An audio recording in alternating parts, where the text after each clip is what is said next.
किसी भी बड़ी जीत की कहानी अगर आप देखें तो अक्सर एक बड़ी हार से ही शुरू होती है। पर हम आज जिस हार की बात कर रहे हैं वो कोई मामूली हार नहीं थी। सोचिए, एक ऐसी स्थिति जहां देवता सिर्फ हारे नहीं हैं बल्कि पूरी तरह से कुचल दिए गए हैं।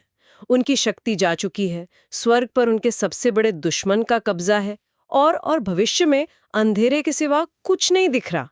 आज की हमारी ये जो गहरी बातचीत है वो इसी संकट से शुरू होती है। एक ऐसा संकट जो पौराणिक इतिहास के सबसे बड़े अभियानों में से एक समुद्र मंथन की नींव रखता है।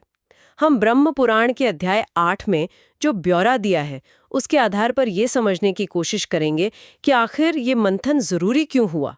वो कौन सी परिस्थितियां थीं जिन्होंने देवताओं और असुरों जैसे कट्टर दुश्मनों को एक साथ ला खड़ा किया।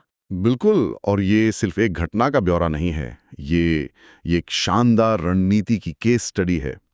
हम देखेंगे कि कैसे हार, एक ऋषि का श्राप और विष्णु की कूटनीति ने मिलकर एक ऐसे महाअभियान का मंच तैयार किया जिसने सिर्फ देवताओं का भाग्य ही नहीं बदला बल्कि पूरे ब्रह्मांड का संतुलन बदल दिया। ठीक है, तो चलिए इस कहानी की परतों को एक एक करके खोलते हैं। शुरुआत होती है देवताओं के पतन से। वो एक युद्धारे थे और स्वर्ग इंद्रलोक पर असुरों ने कब्जा कर लिया था। इस जबरदस्त जीत के पीछे मुख्य चेहरा कौन था? वो थे दैत्यों के राजा बलि। पुराणों में बलि का वर्णन बड़ा दिलचस्प है। उन्हें सिर्फ एक क्रूर विजेता की तरह नहीं दिखाया गया बल्कि एक कुशल प्रशासक के तौर पर भी दिखाया गया है। लिखा है कि वे अत्यंत दानी परंतु रणनीतिक और एक मजबूत सेना वाले शासक थे। और सबसे दिलचस्प बात, उनके राज में असुरों ने यज्ञ और अनुष्ठान करने शुरू कर दिए थे। अच्छा, ठीक देवताओं की तरह? हाँ बिल्कुल।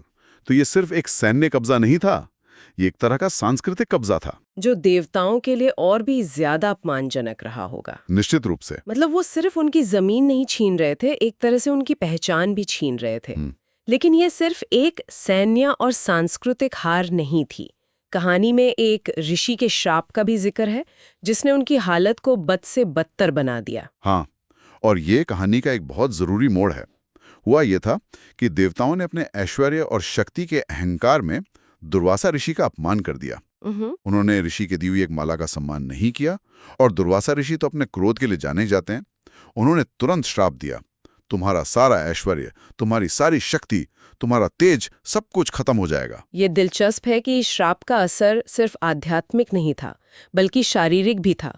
आमतौर पर हम श्राप को भाग्य की मार मानते हैं, लेकिन यहाँ तो उसका असर सीधा युद्ध के मैदान पर दिख रहा था। बिल्कुल, ये कोई साइकोसोमैटिक रिएक्शन नहीं था, ये वास्तविक था। स्रोत बताता है कि श्राप के बाद देवताओं के शरीर भारी हो गए, वो कमजोर और रोगग्रस्त होने लगे। अच्छा। उनकी लड़ने की क्षमता ही खत्म हो गई। हाँ। और दूसरी तरफ असुरों का बल और तेज वो दिन प्रतिदिन बढ़ता जा रहा था। तो सोचिए, एक तरफ आपका दुश्मन पहले से ज्यादा मजबूत हो रहा है और दूसरी तरफ आप अंदर से खोखले होते जा रहे हैं। हाँ। आपकी लड़ने की इच्छा शक्ति और शारीरिक क्षमता दोनों ही खत्म हो रही हैं। ये तो किसी भी सेना के लिए सबसे बुरा सपना है। तो इस निराशाजनक स्थिति में जब सब कुछ हाथ से निकल चुका था, देवता मदद के लिए किसके पास गए? जब कोई रास्ता नहीं बचा तो वे सबसे पहले सृष्टि के रचयिता ब्रह्मा के पास गए। ब्रह्मा ने उनकी हालत देखी और अपनी सीमाओं को समझते हुए कहा कि इस समस्या का समाधान मेरे पास नहीं है। हाँ। इसका हल केवल संरक्षक यानी विष्णु ही कर सकते हैं। हाँ। तब सारे देवता ब्रह्मा जी को साथ लेकर क्षीर सागर के तट पर पहुंचे और विष्णु की स्तुति करने लगे। वो उनके आखिरी उम्मीद थे। बिल्कुल। और यहीं पर कहानी एक बहुत ही एक अप्रत्याशित मोड़ लेती है। विष्णु ने उन्हें असुरों से लड़ने या कोई दिव्य अस्त्र देने का सुझाव नहीं दिया। उन्होंने एक ऐसी योजना सामने रखी जो सुनने में ही अजीब लगती है। अगर हम इसे बड़ी तस्वीर से देखें तो ये एक मास्टर स्ट्रोक था। विष्णु ने स्थिति का विश्लेषण किया। देवता लड़ने की हालत में थे ही नहीं, बिल्कुल नहीं थे, और असुर अपनी शक्ति के चरम पर थे। सीधी लड़ाई का मतलब था देवताओं का निश्चित विनाश। इसलिए उन्होंने एक ऐसी योजना बनाई जिसमें लड़ना ही नहीं था। उन्होंने कहा, तुम असुरों के साथ संधि कर लो। 1 मिनट, संधि कर लो? अपने उस दुश्मन से जिसने तुम्हारा सब कुछ छीन लिया है? एक हारी हुई निराश सेना के लिए ये सुनना कितना अजीब रहा होगा। बिल्कुल। विष्णु ने कहा, तुम अकेले कुछ नहीं कर सकते, तुम्हें असुरों की शक्ति की जरूरत पड़ेगी। जाओ और उनके साथ मिलकर समुद्र का मंथन करो। उन्होंने एक साझा लक्ष्य सामने रखा, अमृत। अमरता का लालच। हाँ, ये एक ऐसी योजना थी जिसमें असुरों की शक्ति का ही इस्तेमाल उनके खिलाफ होना था और उन्हें इसका पता भी नहीं चलना था। ये युद्ध के नियमों को पूरी तरह से बदलने जैसा था। ये बात कुछ हजम नहीं हुई। असुर अभी अभी जीते हैं, वे सत्ता में हैं। वो अपने हारे हुए दुश्मन के साथ कोई डील क्यों करेंगे, खासकर जब उन्हें पता हो कि सबसे ज्यादा मेहनत उन्हीं को करनी पड़ेगी। क्या बलि इतने भोले थे या उन्हें लगा कि वे देवताओं को फिर से धोखा दे सकते हैं? ये एक बेहतरीन सवाल है और इसका जवाब असुरों के मनोविज्ञान में छिपा है। देवता जब बलि के पास संधि का प्रस्ताव लेकर गए तो बलि और उसके सलाहकारों ने इस पर विचार किया। उन्हें दो बातें समझ में आईं। पहली, अमृत का लालच। अमरता का विचार तो किसी को भी आकर्षित कर सकता है, लेकिन दूसरी और ज्यादा जरूरी बात थी उनका अहंकार। मतलब उन्हें अपनी ताकत पर कुछ ज्यादा ही भरोसा था। हाँ, उन्होंने सोचा देवता कमजोर हैं, शक्तिहीन हैं, वे हमारा मुकाबला कर ही नहीं सकते। मंथन में मेहनत हम करेंगे और जब अमृत निकलेगा तो हम अपनी शक्ति के बल पर उसे भी छीन लेंगे। अच्छा, इसमें हमारा क्या नुकसान है? वो देवताओं को एक तरह से दया का पात्र समझ रहे थे, एक बराबर का भागीदार नहीं। और यही उनकी सबसे बड़ी गलती थी। बिल्कुल, उन्होंने देवताओं की कूटनीति को उनकी कमजोरी समझ लिया। तो ये कोई बराबरी का सौदा था ही नहीं। सतह पर ये एक गठबंधन था, लेकिन अंदर ही अंदर दोनों पक्ष एक दूसरे को धोखा देने की योजना बना रहे थे। बिल्कुल, पुराण कहता है कि जब असुरों ने हाँ कहा तो देवता मन ही मन मुस्कुराए, क्योंकि उन्हें विष्णु की योजना पर पूरा भरोसा था। ये समझौता बराबरी का नहीं, बल्कि एक बड़ी रणनीति का हिस्सा था। ये हमें कूटनीति का एक बड़ा सबक भी सिखाता है कि जो सतह पर दिखता है जरूरी नहीं कि वही सच हो। सही बात है। और इसी एक समझौते ने इतिहास के सबसे बड़े दिव्य अभियान की शुरुआत की। तो अब देवता और असुर एक साथ हैं, एक ही लक्ष्य के लिए। ये अपने आप में एक अविश्वसनीय दृश्य होगा। इस विशाल मंथन के लिए जो चीजें चाहिए थीं, उनका पैमाना कितना बड़ा था? इसके लिए 3 मुख्य चीजें चाहिए थीं और तीनों ही असाधारण थे। पहली थी मथानी, मतलब चर्निंग स्टिक। इसके लिए विशाल मंदराचल पर्वत को चुना गया। ये कोई छोटा मोटा पहाड़ नहीं था। नहीं, बिल्कुल नहीं। स्रोत के अनुसार इसका शिखर बादलों को छूता था और ये सोने का बना था। ये इतना भारी था कि सारे देवता और असुर मिलकर भी इसे अपनी जगह से हिला नहीं सके। तो फिर इसे समुद्र तक कैसे ले जाया गया? उन्हें फिर से विष्णु की मदद लेनी पड़ी। विष्णु ने अपने वाहन गरुड़ पर बैठकर एक हाथ से उस विशाल पर्वत को एक खिलौने की तरह उठाया। अरे वाह! और क्षीर सागर में स्थापित कर दिया। ये एक तरह से असुरों को ये याद दिलाना भी था कि वो जिसकी मदद ले रहे हैं वो असल में कितना शक्तिशाली है। ठीक है, तो मथानी आ गई। अब इतने विशाल पर्वत को घुमाने के लिए किसी असाधारण रस्सी की जरूरत पड़ी होगी, कोई ऐसी चीज जो ना टूटे ना घिसे। हाँ, और इसके लिए नागों के राजा वासुकी से प्रार्थना की गई। उन्हें मनाया गया कि वे मंथन के लिए रस्सी बनने को तैयार हो जाएं। और जैसे ही वासुकी पर्वत से लिपटे, एक और रणनीतिक खेल शुरू हुआ। अच्छा, सवाल उठा कि कौन सा पक्ष सिर की तरफ रहेगा और कौन पूंछ की तरफ।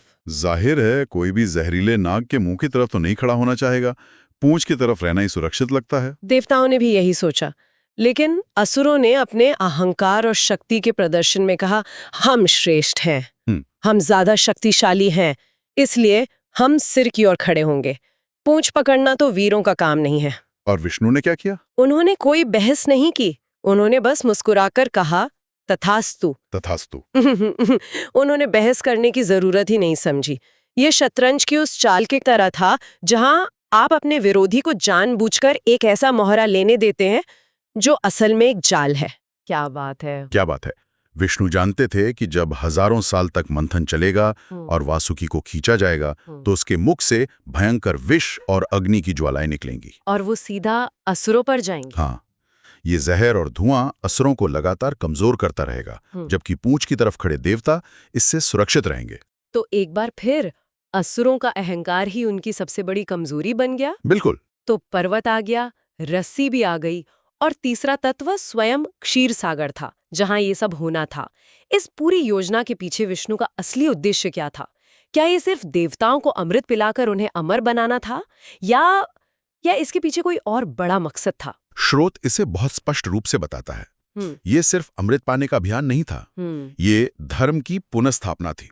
धर्म की पुनर्स्थापना? हाँ, और यहाँ धर्म का मतलब सिर्फ पूजा पाठ नहीं, बल्कि ब्रह्मांडीय संतुलन है, द कॉस्मिक बैलेंस।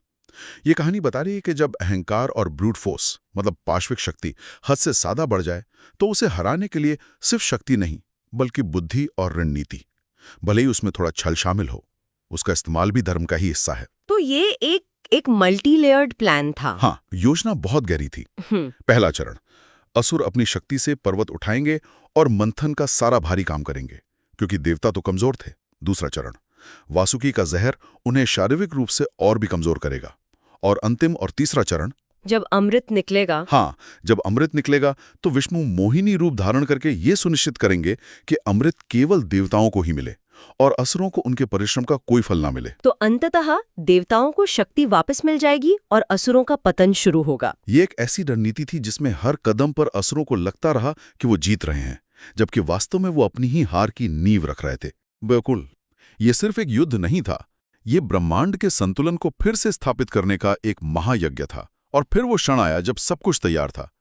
पर्वत अपनी जगह पर, वासुकी रस्सी के रूप में लिपटे हुए और दोनों सेनाएं आमने सामने खड़ी थीं। लेकिन इस बार दुश्मन के तौर पर नहीं, बल्कि सहयोगी के तौर पर। हाँ, सहयोगी के तौर पर। उस क्षण का दृश्य कैसा रहा होगा? अध्याय के अंत में एक बहुत ही महाकाव्य पंक्ति आती है जो उस क्षण की भव्यता को दर्शाती है। देव, दानव, नाग, पर्वत और समुद्र सभी मिलकर जब एक हुए तब विश्व का इतिहास बदलने लगा। मंदराचल को समुद्र में रखा गया, वासुकी को उस पर लपेटा गया और दोनों पक्ष अपनी अपनी जगह खड़े हो गए। समुद्र मंथन का महान दृश्य शुरू होने ही वाला था। और स्रोत ये भी बताता है कि ये तो सिर्फ शुरुआत है। अगले अध्यायों में मंथन से निकलने वाली अद्भुत चीजों का वर्णन शुरू होगा, जैसे हलाहल विष, देवी लक्ष्मी, ऐरावत हाथी और अंत में अमृत। तो आज हमने देखा कि समुद्र मंथन कोई अचानक घटी घटना नहीं थी। ये एक बड़ी हार, एक गहरे संकट और एक उससे भी बड़ी रणनीति का नतीजा था। इसके पीछे देवताओं का अहंकार और पतन था, दुर्वासा ऋषि का श्राप था और इन सब से ऊपर विष्णु की बहुत ही गहरी और कूटनीतिक योजना थी, जिसने ब्रह्मांड के दो सबसे बड़े दुश्मनों को एक साथ काम करने पर मजबूर कर दिया। ये कहानी हमें दिखाती है कि कैसे संकट के समय सीधे टकराव के बजाय सहयोग और रणनीति के रास्ते भी तलाशे जा सकते हैं, भले ही उस सहयोग के पीछे के इरादे कुछ और हों। विष्णु ने शक्ति का नहीं बल्कि बुद्धि का प्रयोग किया। उन्होंने स्थिति का विश्लेषण किया और एक ऐसा समाधान निकाला जो उस समय के लिए सबसे ज्यादा प्रभावी था। उन्होंने दुश्मन की सबसे बड़ी ताकत यानी उनकी शारीरिक शक्ति और उनके अहंकार को ही उनकी सबसे बड़ी कमजोरी में बदल दिया। इस सब पर विचार करने के बाद एक अंतिम विचार मन में आता है। इस कहानी में असुरों को उनकी शक्ति और अहंकार के कारण छल से हराया गया। देवताओं के लक्ष्य को धर्म कहा गया, लेकिन उसे पाने का रास्ता कूटनीति और धोखे से होकर गुजरा। क्या ये कहानी ये दर्शाती है कि महान लक्ष्यों को प्राप्त करने के लिए कभी-कभी प्रत्यक्ष टकराव के बजाय चतुराई और रणनीति ज्यादा शक्तिशाली हथियार होते हैं? और ये धर्म की प्रकृति के बारे में क्या कहता है?